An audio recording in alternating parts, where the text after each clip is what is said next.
Mga kakwento, mukhang hindi pa tapos ang bangungot para sa mga kalaban ng dating Unified World Champion na si Marlon the Nightmare Tapales. Matapos ang ilang buwang pahinga, muling nagparamdam ang Pinoy Pride sa loob ng gym. Aba teka, parang nagparamdam sa loob ng gym, parang nakakatakot ah. Bilang ibig kong sabihin mga kwento ay aba, bumalik na sa ensayo sa loob ng gym.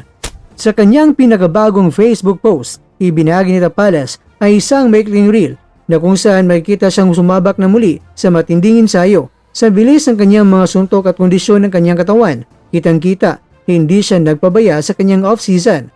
Pero ang tanong, may niluluto na nga bang laban? Dahil sa biglaang pagbabalik ensayo ni Tapales, usap-usapan na ngayon sa mundo ng boxing kung sino nga ba ang susunod niya makakasagupa. Matatandang uling lumaban si Tapales noong nakarang taon at ngayon tila handa na siyang muling umakyat sa world stage para bawiin ang kanyang trono sa Super Bantamweight Division. Sino kaya ang susunod? Isang tuna fight muna ba o diretso na sa isang world title eliminator? At para sa mga hindi pa nakapanood ng kanyang muling pagbabalik sa training, silipin niyo mga kwento ang kanyang reel. I-search niyo lang sa Facebook ang Marlon Tapales. Ikaw kakwento, sino ang gusto niyo makita makalaban ni Tapales sa kanyang pagbabalik? I-comment ang inyong opinion sa baba.